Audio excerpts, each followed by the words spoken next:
It's great to be here. Thank you everyone for signing up, for wanting to start this conversation and taking interest in the conversation. I think we've been working in the space for the last 5 years, and we see a lot of shifts in the conversation around menstrual health and hygiene. And I think conversations such as these facilitate that. So to give you a quick introduction, I'm Soumya. I co-lead the organization with Aradhana. What we're trying to do is bring a holistic menstrual health and hygiene solutions within the communities that we work in. So our primary focus is on providing awareness curriculums, which focus on family units. So starting from women and girls, going to boys and men and other individuals in a unit who can contribute towards destigmatizing the conversation and also encouraging behavior change towards female healthcare seeking behavior.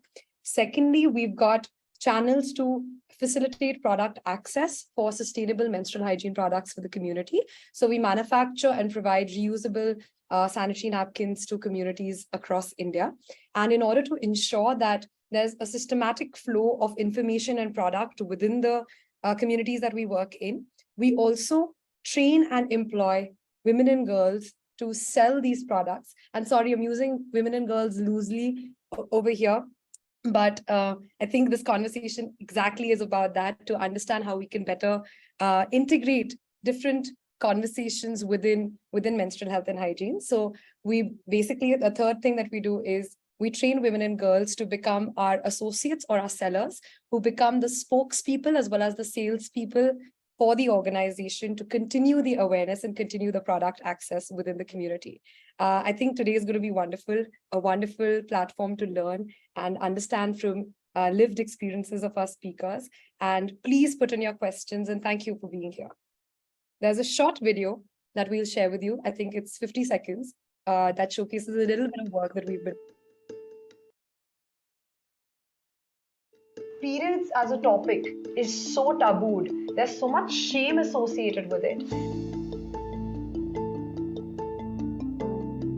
There is zero female healthcare seeking behavior. So if there is a problem, they will not voice it out loud. Girls have to sit in the school for 8 to 10 hours, and their only solution is to then not show up to school.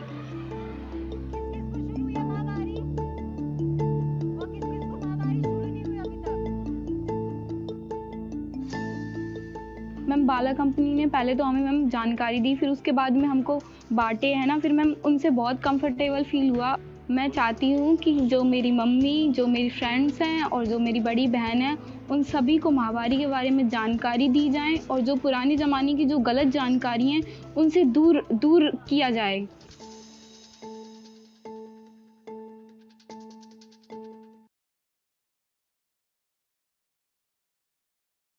Thank you, Soumya. So a few things before we start the conversation, to remind everyone who is joining late. Today's session is being recorded. Please keep yourself on mute so that we can have a good flow of conversation. However, feel free to use the chat box for your introduction, queries, anything that you want to share. You can choose to drop in your LinkedIn account as well in the chat box. Please direct all your questions in the chat box for the respective panelists. It will be addressed during the Q&A session. We would love to put faces to the names that we are seeing. So we would love to see your faces. If it is possible, turn on your cameras. Kindly rename yourself to your name/organization. For example, Aishwarya/Project Baala. If there are any issues, you can reach out to our team members in the chat box or email navan.shetty@projectbaala.com. So without much waiting, let's speak to our first speaker today, Ms. Angelica Aribam. She was named one of the Forbes India's 30 under 30 in 2017 and has been working on issues on gender, race, and democratization of politics for over a decade now. Based on her lived experiences as the first generation woman in politics, she founded Female First Foundation, a non-partisan, non-profit organization to amplify women's political leadership in India since 2019.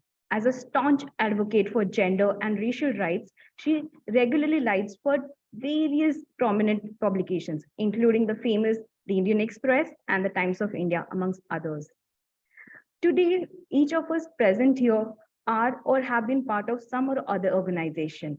We might be students or have already joined the workforce. Now, as an individual myself, I have never felt the guilt or hesitation to speak about period pain or asking a day or two off during my menstruation. This has been possible because I have always worked on the leadership of people who understand and sympathize women. However, we don't see the case for everyone else. So, Angelica, that would be my first question to you. What role can employers and managers play in creating a more supportive and inclusive workplace environment for individuals who menstruate? Thank you so much for the question, Aishwarya. But before we dive into the question, can we change it into gallery view so that we don't have to look on the screen, the presentation? Is that possible? Anushka, please. Yeah, that way, I mean.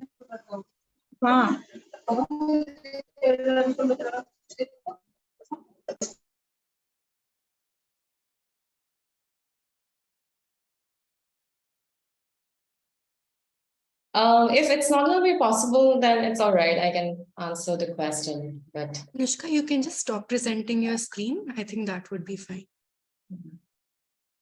Just wanted to have an atmosphere which is more interactive in nature. I'm sorry about that.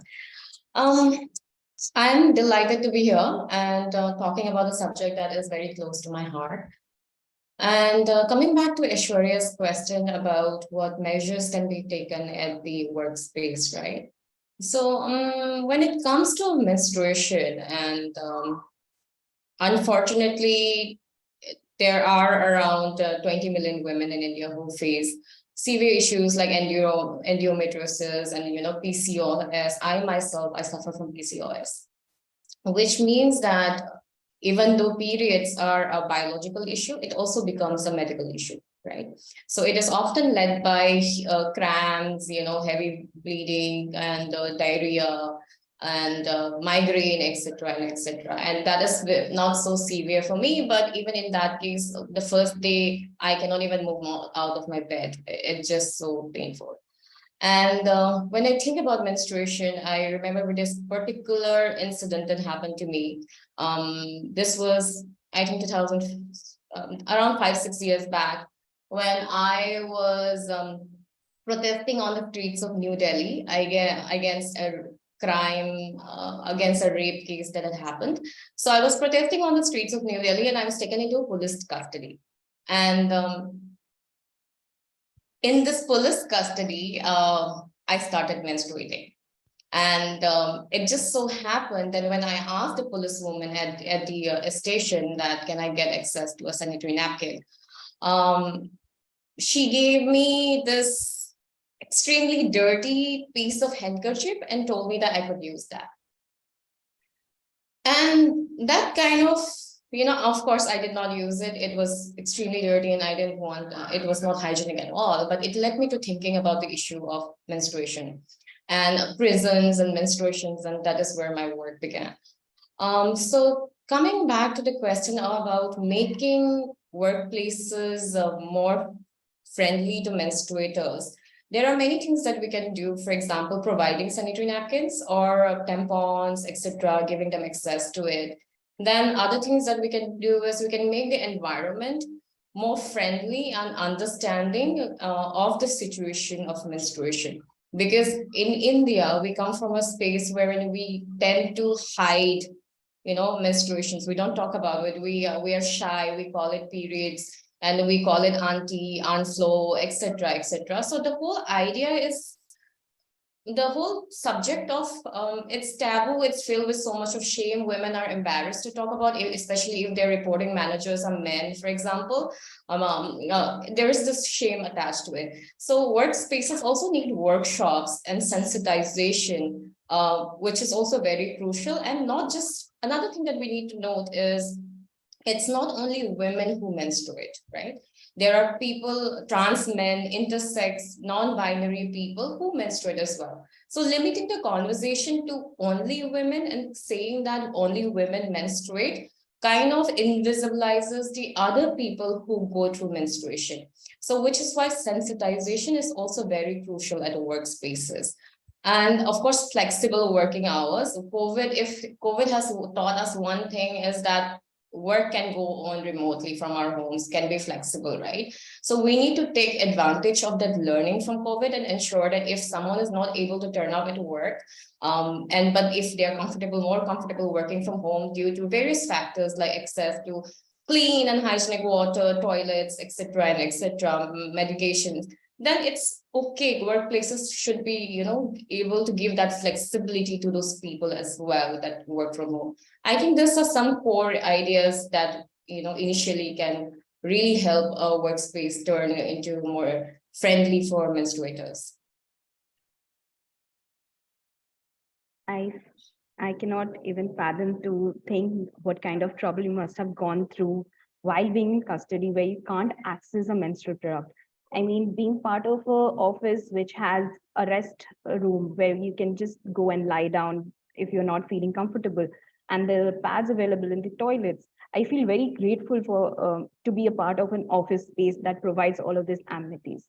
So have you been able to see any such positive examples of workplace policies or initiatives, that can be taken up by others and can be replicated in masses?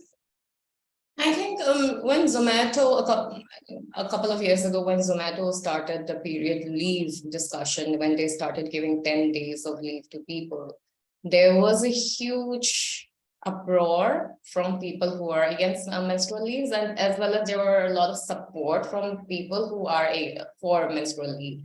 But the core idea of what that led to is having discussions about period leaves, in the mainstream discourse, which acts, any conversation which if people are talking about it, right, it leads to change. I believe in the whole notion that conversations are always the first step to bringing about change. So it's a 4-step process where you have conversations leads to awareness leads to community building, and people coming into movements, and movements leads to change, right? So we are at a point in time where that policy in itself started having, because of which we started having conversations. Recently, the government of Kerala granted menstrual leave in educational institutions, right? So the Zomato was a workplace, a private company, and now herein comes a state government, which is talking about giving leave to students in higher education, menstrual leave. And that in itself is, again, very understanding in this nature, because the whole idea of menstrual leave was originally confined to just a workspace. And there was a school of thought that believed that if women or menstruators are given menstrual leaves, they will lead to discriminatory hiring processes, wherein companies felt that if we hire someone, if we have to give so many leaves, it's better to hire someone who does not menstruate, right? That was the notion that was going on, and a lot of the foundational arguments against menstrual leaves came from them. But when Kerala government implemented this, it was in educational institutions, which meant that the idea of discriminatory hiring falls flat in that context, right? And it's also very, in a country like India, where we see a lot of women, young girls dropping out in rural area, dropping out of schools, because the moment they start menstruating, because they don't have running water, they don't have toilets, right? They don't have sanitary products. And especially in villages where these young girls have to walk like 5-6 kilometers just to get to their schools, it becomes impossible and the dropout rate becomes high. But when we start implementing, what Kerala government did was implemented in higher education, but then it itself becomes a talking point for us. Today we're having this discussion. Maybe this will lead to it being implemented in schools in the future, right? So the more and more conversations we have, it will lead to pushing of the boundaries. And there have been many countries, for example, who have come up with flexible working hours for women, parental leave, which is, the paternal leave, maternal leave combined, what the parents can take leave accordingly, because equal responsibilities are there. When we talk about maternity leaves, because there was a lot of opposition to maternity leaves in the beginning, right? So similarly, there is a lot of opposition to menstrual leaves. But when maternity, a lot of the countries have come up with equitable policies to ensure that women, there is no discriminatory hiring of women because of maternity leaves, which brought about paternity leaves, parental leaves, and flexible working hours. Similarly, in the case of menstrual leaves, what can be done is, I'm sorry, I think my video is, yeah, sorry, yeah. I was talking about menstrual leaves. So similarly with menstrual leaves, we need to look at it as an equitable solution. And I think it all boils down to pushing that conversation forward.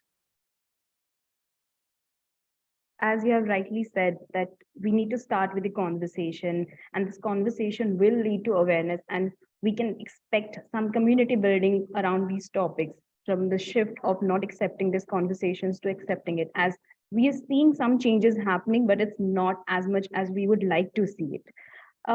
I have been reading up a little bit about menstrual leave policies. So there have been talks about it. Like even there was a public interest litigation filed in January 2023, suggesting period pain leave for students and working women under the provision of Maternity Benefit Act.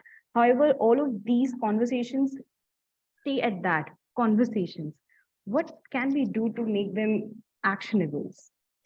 See, the conversations tend to remain as conversations. I don't really agree with that. I feel that it is something, any change in society takes an enormous amount of time. When we talk about issues like women's issues in particular, right? The women's reservation bill, for example, it has been pending for the last 20 years or so. When we talk about any sort of major change in society, it takes time.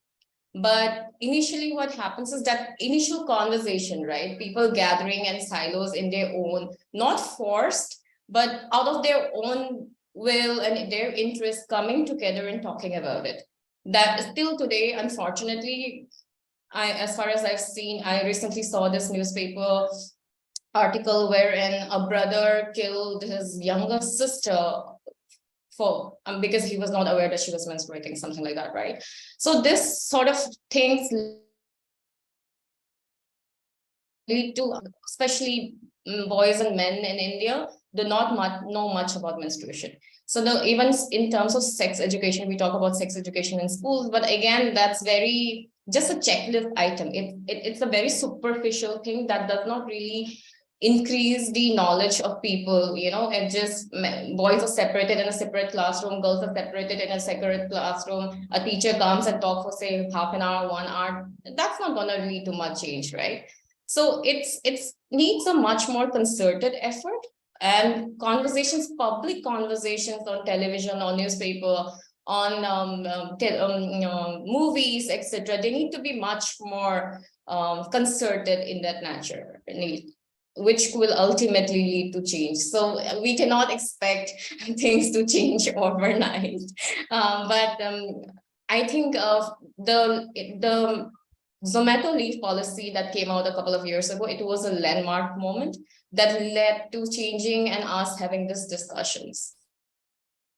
That is absolutely correct. And yes, we have seen these conversations changing, especially in the rural belt after the release of a movie called Padman. And there have been so many occasions where menstrual hygiene is now being spoken about. People are more forthcoming. You did speak about individuals who menstruate, like there are trans men and non-binary folks. Of course, there will be a broader conversation about the same later on, but still, I would like to know, how do you think the menstrual stigma and discrimination in workplace kind of intersect with the other forms of discrimination, be it for the gender or race or class? See, intersectionality is something we cannot ignore anymore. It's some things are mutually exclusive and some things are mutually inclusive. So we cannot look at things in silos, for example, right? Menstruation in itself is a very taboo topic, and people still shy on using it as a word. I have heard a lot of menstruators coming up to me and saying, oh, menstrual leave, I mean, why don't they call it something like special leave? We don't want to use the term menstrual leave, right? And this is both women and other menstruators who feel uncomfortable, and especially people who are non-binary and asking for menstrual leave if they are not out of the closet, or if they are not openly open about their gender. It becomes uncomfortable for them, right? But overall, I'm sorry, my video is just acting up. I don't know what's wrong. That's all right. I'm just losing. I hope this works finally. So I was talking about, this whole, we should not look things in silos and understand that there are many factors which are intersecting. People have identities which overlap, and because of the overlapping of identities, they face further discrimination. But the solution to looking at is, again, it boils down to sensitization. It boils down to understanding your workspace, understanding the kind of people who are there and the representation there exists, right? And for that to happen, I think organizations also need to implement DEI framework and ensure that diversity inclusion is kind of one of the founding pillars of organizations, and they take it into very serious implementation.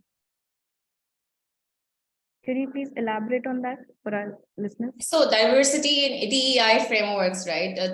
Workspaces are now consulting with experts on DEI and trying to implement those frameworks, the suggestions to ensure that there is more representation, the suggestions to ensure that there is no hiring discrimination, no promotion, no discrimination in promotions, no discrimination, and then there are workshops and training modules depending on the stakeholders of the organizations. Again, it's not a one size fits all process. It needs to take into account the stakeholders that are involved in the organizations, etc. Right? So organizations, companies, and others need to look at the DEI framework, hire consultants who can help them, etc., or have a team which is willing to look and map the stakeholders, the kind of employees they have, and frame modules, etc., based on that, and look at it on a very systematic approach. Right, that helps a lot. Since you have been from the background of politics, have you seen any discrimination gender-based around politics? I don't think there is enough time to talk about gender discrimination in politics. Perhaps it will take more than 24 hours to discuss it in detail. But I understand you're looking at it from the perspective of menstruation, right? Yes. So when we talk about menstruation in politics, in a room filled with men, and 95% always in a room when you enter a political scenario, right? Political office, institution, etc., you will see that it's mostly dominated by men. And before I even talk about menstruation, I want to talk about something as basic as toilets. So unfortunately, there are only 14% women in the Indian Parliament, and similarly at state levels, there are around 8%, on an average in India, women in legislative assemblies. In political parties as well, the number of women is extremely less. So what happens is, even when as a politician, we used to go on campaigns, right? Go from one place to another to campaign, or rallies, because it's part of the job, road shows, etc. And as women, we don't drink water. We're scared of drinking water, and because we will stay dehydrated, but we will not drink water because there is no access to toilets, right? And it becomes so problematic that I have been to political headquarters, to offices where there was no women's toilets, in political offices. So when you don't have toilets, we had to go to nearby hotels, nearby dhabas or hotels or other people's offices just to use the facilities. This has happened, even in the national capital itself. So when we talk about things like that, basic requirement of toilets not being there on an everyday basis. And you talk about something like menstruation, now you can correlate it to how difficult it is within the system. It's not something that is considered. It's completely invisibilized. There is no discussion happening around menstruation in politics. It's still a very long way to go. It's still a very long way. That is something we did not know, that there will be no toilets at all. Well, I mean, I completely agree. When we are traveling to the remote parts of the country, be it anywhere in the country, we see this problem with women. They do not understand that water, hydration, nutrition are very, very important part to have a healthy menstruation in general. And this lack of amenities and sanitation is what leads them to actually pushes them into having unhygienic menstrual practices. It's not really their fault. So thank you so much. And these points you have made, I'm sure it has left a mark on our listeners. I mean, I can see the chat box filling out with so many beautiful comments. Hopefully we'll see this. Hopefully we'll expect some positive changes with the people that are here today and in every sphere that they are from. So thank you so much. Everyone in the chat, everyone in the audience, I would request you to leave your comments or any questions that you have for Angelica in the chat box. We'll address them after our panel discussion. Now, moving on to our next speaker, we have with us Dr. Deepti Sukumar. She is a national core team member of the Safai Karmachari Andolan, a movement that has been very vocal about stopping the deaths in sewer and septic tanks and has been actively campaigning for the mechanization of all sewage work. Her writing, Caste is My Period, highlights caste-based menstrual discrimination and brings attention to the intersections between caste and period. In the past 1 year that I have been working with Project Baala, I have been traveling to the remotest parts of the country, which made me witness firsthand the caste-based discrimination existing in India till date. And with the added woes of menstruation, the challenges always grows manifold. So we would love to understand this more with Dr. Deepti. Welcome, Dr. Deepti. My first question to you would be, what inspired you to actually write the narrative, Caste is My Period?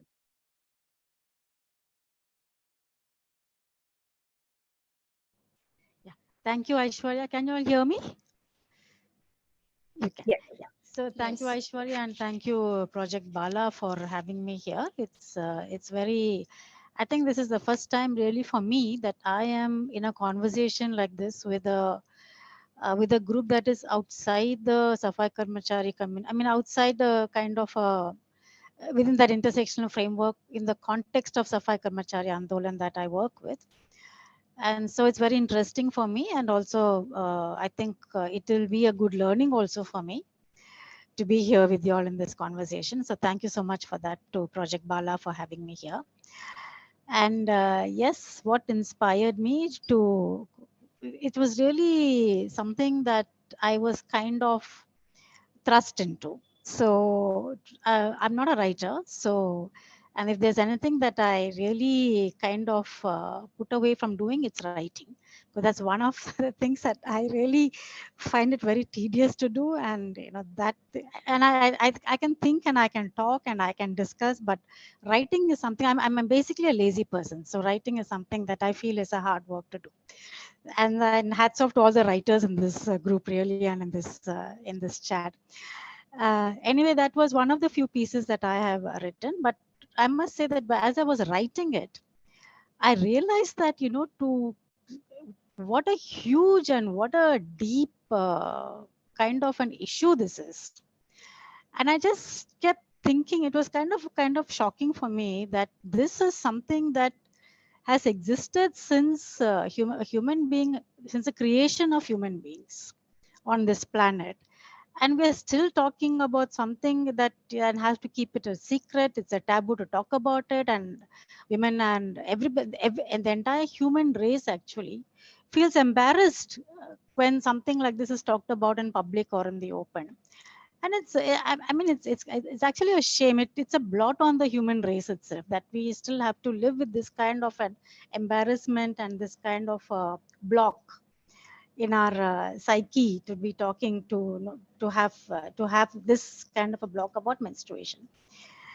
And so what and for long, since I've been working in Safai Karmachari Andolan, and I work with closely with the Safai Karmacharis, having a lot of conversations with them, especially in the context of septic tank and sewage deaths. And we find that when we speak to the families or when we speak to the Safai Karmacharis who are engaged in cleaning latrines and in cleaning blockages in the latrine, many of them blame the sanitary pads. It's a very common thing to blame the sanitary pads for these blockages. Both women and men feel that it is a kind of the responsibility of women to actually that people are dying in the sewers and people are having this kind of a discrimination and have to carry this kind of a stigma. So then when you actually when we started so for long we have been having this kind of an issue being thrown at us, but we never really took it on as a focal topic in our movement also. But in the last 1 year, we started really taking up this issue because, as you all know, sewage deaths have been increasing, so septic tank deaths have been increasing in spite of so many policies of the government trying to modernize the sanitation in this country. But it's only making things worse, and really we are really kind of clueless as to why this is so when in this country where we have such modern technology and machinery and science and everything that is we are the happening place in this planet, but yet these kind of things are happening. So we started talking about menstruation. And so the Safai Karmacharis are telling us, I mean, we in this conversation, it has come out that, see, we are different, though we are all women, we have our differences. We look at the world differently and we come from different backgrounds. Especially in menstruation also, we are coming from different worlds, from totally different worlds. So a woman who's menstruating, her issue with the pad and menstruation ends with disposing the pad. But then after that, the Safai Karmachari takes over because she has to pick up a pad. So there was this woman who was telling me that even while I am bleeding, I also have to handle with my bare hands somebody else's bloodied pad. So that's a very painful thing to hear. It's a lot of pain in that voice when she said that. And so there is a kind of a discrimination within discrimination within discrimination. It's a kind of a fourfold. So there is a person who and then we found that then we started talking about menstruation. What exactly is menstruation? What is menstrual blood? And the understanding and the knowledge that has been developed, or kind of the condition, that it's a kind of a conditioned knowledge that has been planted into the minds of women, is that menstrual blood is impure, it's not clean, it's impure. And because the menstrual blood is impure, the women are impure. Basically, the women are impure. And because they are impure, they are the inferior. And because they are inferior, they are not equal. And so gender inequality is absolutely natural. It is designed by nature. That is how the internalization has happened. That is the culture of the humanity, that how women have become inferior to men. I feel that is the basis. The menstrual politics is the basis of gender inequality all over the world, because menstrual blood is being looked upon as something that is impure and unclean. So then when we started also looking at scientifically that menstrual blood is not impure, it is actually very pure, it's clean, it's what creation is all about, and it is something that makes a baby, something that creates life. It's the essence of creation, the center of creation.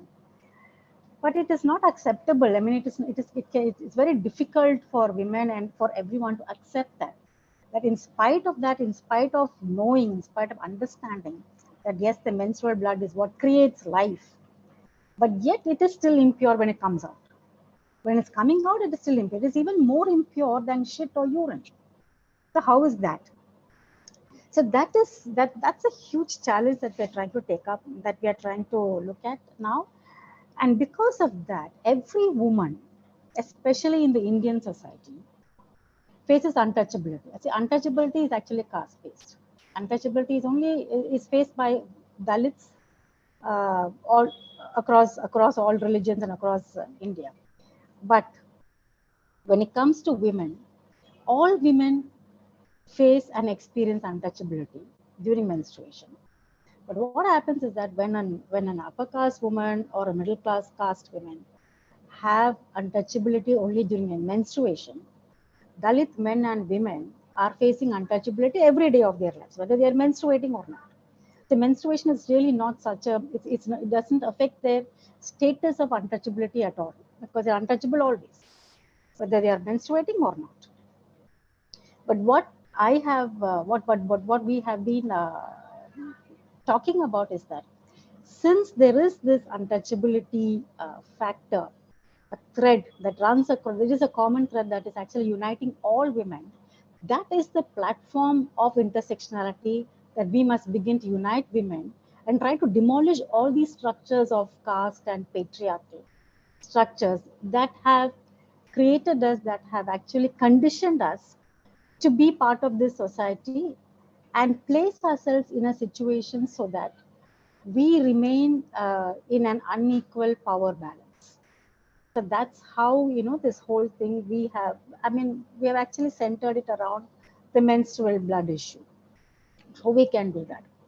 So when I was actually looking at all so from that topic I started, when I was writing that article, all these things have also happened simultaneously. So when I did that, I also started recalling my earlier experience, my personal experiences of my own menstruation. And it's the irony of all this is that I actually wrote that article when I had already finished. When I had attained what you call menopause. So that was kind of, I was thinking, shit, I should have had this when I should have got this opportunity when I was still menstruating, and I could have been much more powerful, and I could have actually, but anyway, it's not too late now. So because we are working with so many women who are still menstruating. And so all those experiences that I write in my article is that I find that there was a lot of cultural differences also around menstruation. Even though everybody faces the status of impurity during that time, there is also cultural differences in how we are treated by our own families and our communities around that at that time. And I also found that this at the same time when a person menstruates, there is a celebration. It is celebrated, especially in the South India. It's just menstruation. The first menstrual period is a celebration. They celebrate that person. They celebrate the girl who menstruates. But after that, it's again, there is a stigma. So in that celebration, there is also a stigma being pushed through and thrust upon that person who is sitting there. So it is a very kind of it's a very difficult to understand what is exactly that, why these kind of cultures and these traditions and these practices are happening around women. So what is the problem? What is the problem here? So we started thinking and talking about it in a very focused manner with different groups, with Safai Karmacharis, with Dalit women, with upper caste women, with middle caste women. So it's from their conversations, what we have been looking at is that we found that the first menstrual period is when the girl is pushed from childhood into adulthood overnight. And the responsibility is placed upon her that she has to protect the purity and the privileges of her household and her whole community. And from then, the girl, that person who started menstruating, is also kind of, in the name of protection, in the name of honor, her movement is restricted, her sexuality is restricted, and everything is controlled. She's brought under the control of a culture, of a patriarchal culture and a patriarchal system.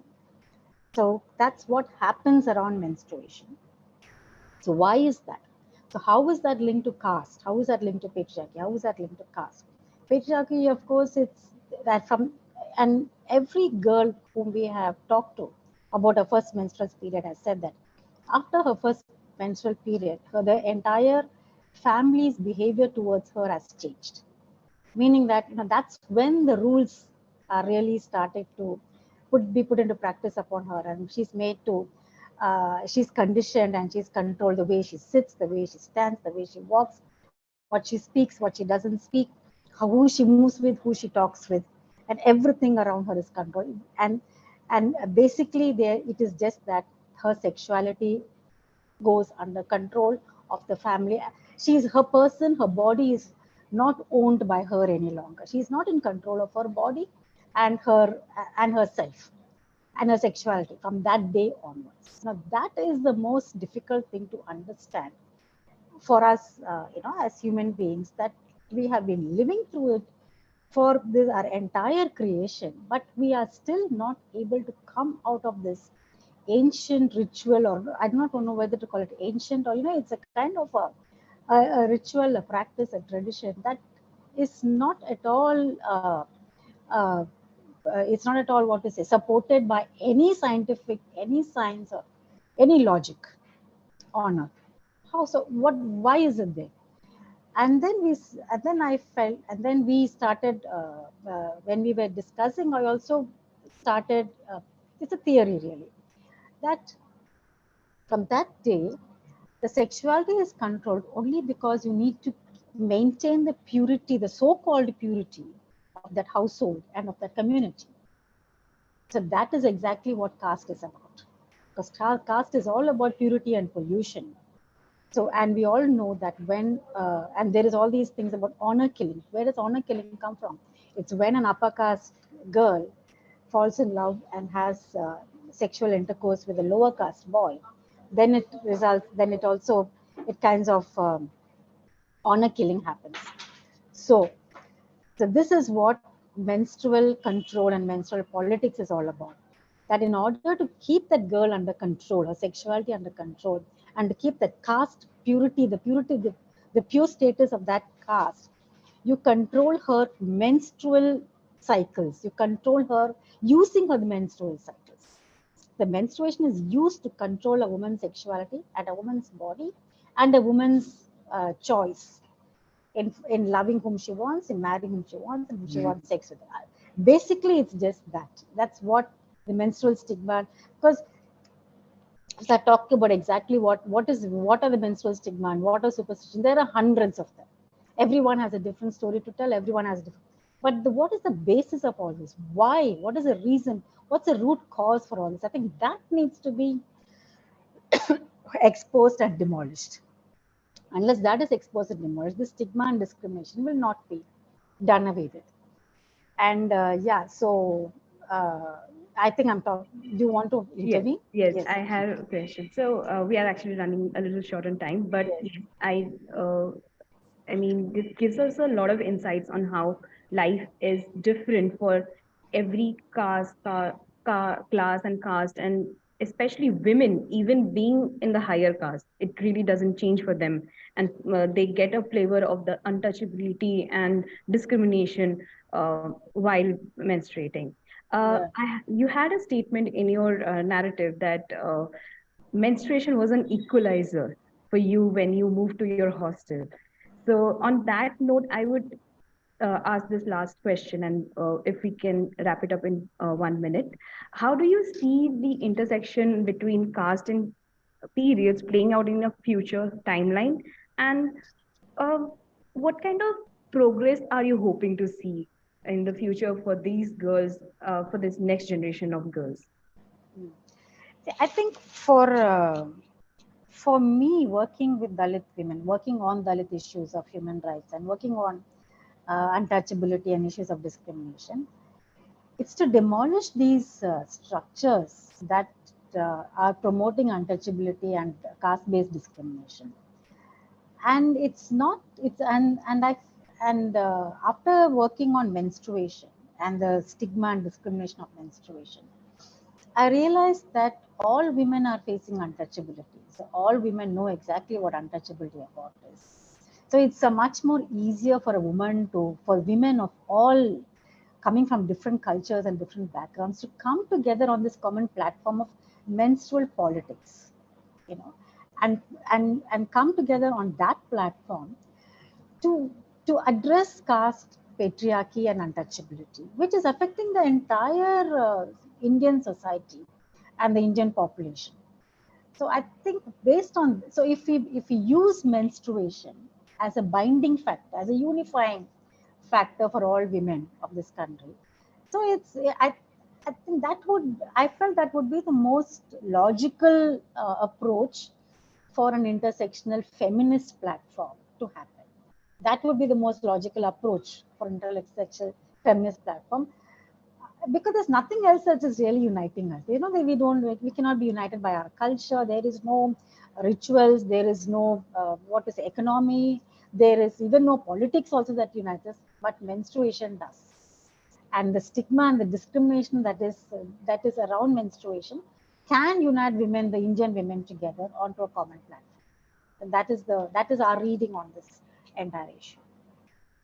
I think that's a great point. I mean, let's be very honest. No matter if someone is your friend or a foe, when it comes to periods, everyone gets together, sharing their problems, sharing their issues, trying to get solutions, what we can do for each other. I have never met a woman who would say no to giving a pad to someone, be it a stranger, be it a classmate, be it anyone. So I think that's a great point that menstruation can maybe unite us all together and help us build a better future for the next generation as well. For the audience, we have Dr. Deepti's writing, the link to her writing in our chat box. You can access that, and requesting all of you to once again drop any concerns, queries, or uh, anything that you would like to share with Dr. Deepti in the chat box. Now, I would like to invite my co-moderator, Shubhajit, to take this period dialogues forward. Shubhajit. Thank you, Ashwarya. And it was an amazing insight that we have got till now. Yet, very few researchers have worked in the inclusion of trans men and non-binary individuals in the narrative of menstruation. And one of such is our panelist for today. We have with us Dr. Karan Boga, Assistant Professor at Global University, as well as a research advisor to pandemic periods. He holds a PhD in Innovation and Management and Education from Ravijay Mathe Center for Education Innovation at IIM Ahmedabad. His fields of research are empirical development economics as well as economics of health and gender. And currently his work focuses on menstrual health and hygiene, fertility outcomes, LGBTQIA issues, health and sanitation, political economy and development. So, Karan, while our country is witnessing a fierce yet much needed debate on same-sex marriage in our highest courts, I would like you to set the stage by sharing about the importance of language and vocabulary in inclusion and menstruation in India as well as beyond, as you have also mentioned in your recent paper. Well, thank you to the Project Baala team for inviting me and giving me the opportunity to talk about my research. I'll be happy to do so, and I know that I have been called to talk about inclusion of trans and non-binary individuals into the menstrual health discourse. But I also have a paper where I'm also trying to look at the caste-based indicators. So I'll be happy to talk about that, what Dr. Deepti just talked about. So I'll be happy to take forward that, and I'll be happy to discuss the basic findings which everyone is able to understand. So if you can give me some time after this discussion, I'll be happy to talk about that as well. I have a few pointers for that. Sure. Wasting no more time, I'll just start the discussion on, this is very generic. I'll try to not use any academic jargons so that everyone is able to understand this. And if anyone has any kind of questions, feel free to ask. And, I'll be happy to share my articles as well. So in case if you have it, just share it in the chat so that, anyone to see can do. I'm sorry, I haven't slept very properly since the past few days. So just ignore my voice in case if it sounds like really bad. But yeah, I'm really running on some kind of adrenaline. So wasting no more time, I'll start it. So one thing that we really need to recognize is that not all women menstruate. and not all those who menstruate are women. So we also need to understand that, there are trans and non-binary individuals as well who menstruate. So now generally what happens, now steadily and slowly, people have started recognizing that menstrual health is an important part of women's life. It has started becoming a discourse as well. But this discourse or this discussion is only limited to women. We always fail to recognize that there are trans and non-binary individuals as well who menstruate. So as per Census 2011 data, that's the recent data that we have, almost 5 lakh almost 5 lakh people identify as trans individuals who menstruate in India. So now these actual numbers, these are not the actual numbers. These are very underrepresented numbers. These are the people who feel very comfortable in calling themselves as trans. But I'm sure that there are many people who are still, confining themselves into the binary transition. So it's very important in the situation, or it's very important to understand that in a society where we are not even able to identify ourselves or our gender identity, think about bringing out the discourse where they are going to talk about menstruation. So being a trans is itself a taboo, and then talking about menstruation is also a big taboo. So trans people talking about their menstrual health and needs becomes a very, very big issue, and they are not able to converse very properly. So now imagine living in a society that does not even recognize your gender identity. So attaining menstrual health is a challenge for girls, women, trans, non-binary, and all the individuals who menstruate. However, just imagine living in a society who is not even, ready to accept your gender identity. And in such a situation, just try to imagine how will they navigate through the sexual and reproductive health information, which does not even address your gender identity. Neither does identify your special needs. So these are some of the very important points that we need to write or that we need to look at. So how we can move ahead from, or what can we do? So first suggestion is to move from the term using menstruators to using the term individuals who menstruate. So menstruator is something which is attached with vagina. When we talk about trans men, they don't have a vagina. So we need to move to a more gender neutral term. So at pandemic periods, we advocate that we start talking about, or we start calling individuals who menstruate and not menstruators. Next, one of the very common things that we use nowadays is women's hygiene products. It's not only limited to women. It is also limited to, it is not only limited to women, but we also need to include trans and non-binary individuals. So rather than calling it women's hygiene products, we prefer calling it period products. Next, I discussed that, there's a highly feminization of menstruation. So if you look at scholarly work, if you look at academic work, if you look at even newspaper articles, the general work is only around, cisgendered women. And there's a need that we start including trans and non-binary to this discourse. Another important point is about visiting gynecologists. So now, generally, trans and non-binary individuals are not, even able to identify themselves. In such a situation, imagine going to a gynecologist and talking about, your own issues. So now, even if we talk about sensitization training, doctors might be sensitized in it.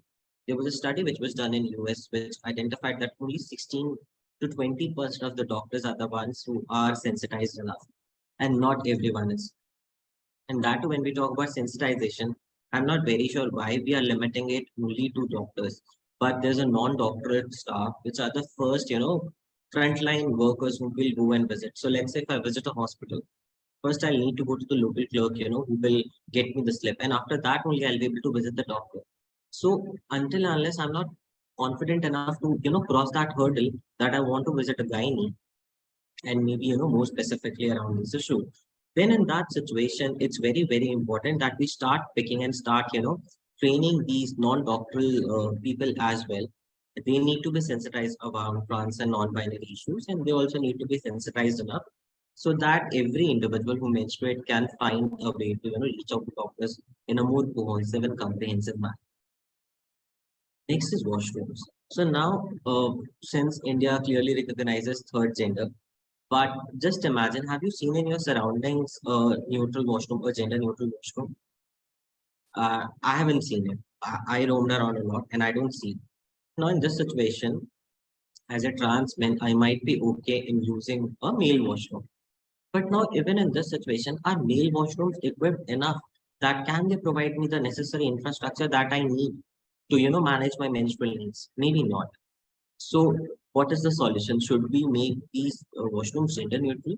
Or should we provide sufficient infrastructure in both male and female washroom so that the individuals who are menstruating can use either of the washrooms depending on their gender identity, and then, at least be able to manage their menstrual needs? So this is one question that we really need to, think and talk about.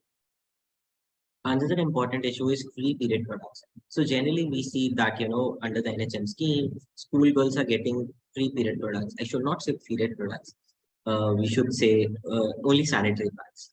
So there are two things that I wanted to talk about. Firstly, this should not only be limited to girls. This should also include trans and non-binary individuals who also menstruate in schools. Second, this basket needs to be improved from school-going girls to non-school girls of the age who are 18 or less. And we also need to comprehensively encapsulate the people who are 18 years and above. So these are the three places where, we need to entangle the situation and to broaden the horizon that we have right. Lastly, people are always aware about sanitary pads because that's a broader discourse that we have in the menstrual health curriculum. But we need to move beyond this, and we also need to include the other period products, including menstrual cups, tampons, and other, disposable and non-disposable period products. And, we really need to, sort of empower girls, women, and other individuals who menstruate so that they can choose a period product of their own choice and make their own right, whatever period product they want to. Lastly, and very importantly, the reason behind feminization of menstruation is that we have data for them. For trans and non-binary individuals, we do not have data only. Recently, NFHS 5 survey came out. In next few months, we'll have IHDS survey coming out. But none of them have data on trans individuals who menstruate. So unless we don't have any data, we won't be able to make any kind of policy changes that we expect to see. So these are some of the points that I wanted to highlight in talk about trans and non-binary who menstruate. And I also provided a very small frame of how, we can include them in bringing a more inclusive and gender diverse environment around the managing the menstrual needs. So yeah, thank you. Thank you, Karan. And I completely understand what you're speaking because I have been traveling across India, like my colleague Ashwarya. While I was working with one of trans person, gay prince, Mr. Manvendra Singh Gohil. He runs a trust, Lux Foundation Trust, and they are working on sensitizing many different kinds of people, be it policemen, be it doctors. And even they had this issue that people are not, this was before 377 got decriminalized, right? And at that point of time, they were so ignorant that they did not even acknowledge the existence of anything other than a transgender. So right now we are talking about LGBTQIA plus, and this scenario is very, very important where we are talking about all these 8 aspects that you discussed. And the most important I feel is their inclusivity in the data aspect, where we mention that okay, you exist and we are accounting for it. But from a personal lens, if you talk about trans men and people who menstruate but are non-women, so what is the impact on the mental health in regards to menstruation? If you can shed some light on that. Okay, so definitely there's certainly some impact on menstrual health. Like I come from a research background. I can't give you quantitative numbers behind this. And I haven't seen any research which talks about it. But clearly the anecdotal evidence that we have is there would see when no one is able to relate with your gender identity. When there's a conflict itself, there's a conflict within you, and then the outer world is also showing you that conflict. And to add that, we are talking about the taboo around menstruation. When these two things get together, it creates a lot of anxiety, stress, which will result in a poor menstrual health. But in terms of exact numbers, I won't be able to provide. Okay. Even from a policy perspective, because you're an academician, what are the different initiatives that the government can take to make this a positive step for the trans men as well as other non-binary individuals? So firstly, I believe these are like very, very small pointers that we talked about. Moving from, so first of all, language is quite important in those regards. So it would be very important that, we can include or we can start calling individuals who menstruate, moving from using words like women's hygiene products to period products, talking about trans and non-binary individuals who also menstruate. Then, sensitizing the non-doctoral staff around, the issues of trans and non-binary who menstruate. creating gender neutral washrooms, or creating washrooms with sufficient infrastructure in both male and female washrooms so that trans and non-binary can use the washroom that they want, depending on the gender identity that they could. Lastly, we really need some kind of data to make policy decisions, which we do not have right now. So these are some of the pointers that to start with government can take. And I feel this is just a very starting point when we talk about trans and non-binary identity. This is a huge area, huge research gap where we need to do a lot of work in order to generate evidence around. When we're Hope this talking answers about you. Sure. And when we're talking about societal pressure, like to conform to gender norms, which is a very important thing, that important phase of life for all trans men and trans women. So how does these pressures shape the attitude towards menstruation? If you can share some light on that. Can you just repeat your question? I didn't get the last part. The question was that what role does societal pressure to conform to a particular gender norm play in shaping the attitudes toward menstruation? I guess more than this, I would like to propose a solution rather than answering this question. So let me put it that way. Let's say if we want to, generate a narrative, why people are not able to identify with this thing is because they're not even aware of the LGBTQIA population. The sex education knowledge or the knowledge of, the LGBTQIA population is very limited. So maybe to start with, at least we can start in schools rather than at community level. At least let's start at school level. Let's start awareing people about the LGBTQIA individuals that exist. And then slowly and steadily, we can, make them aware about different other, positions which are out there. So that would be a, very real time solution, because that way, at least we will be able to generate some kind of, knowledge and, awareness sessions. And for anything, so let's say if you want to make anything as a part of the discourse, I feel the first step is to start talking about. So until unless we don't do that, it will always remain taboo. So it would be to start some awareness sessions for, adolescent girls, boys, and everyone, so that people can start recognizing LGBTQIA individuals. I feel once we start recognizing the LGBTQIA individuals who exist, then only we'll be able to move ahead the narrative and we'll be able to talk about other issues that the LGBTQIA population faces. Sure. And when you're like mentioning this, that inclusion also means recognition. So whatever narratives of the world that I have has been built from the books that I have read, right?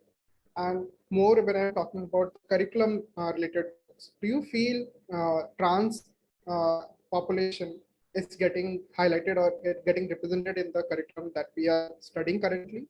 Even from a menstruation perspective, do you feel we are doing enough? Karan, can you hear us?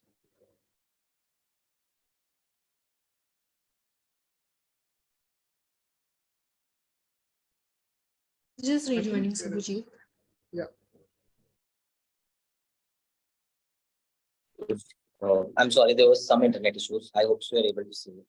Yes, I can see you. So Yeah. Karan, I was asking, like you were sharing right now that inclusion comes from representation.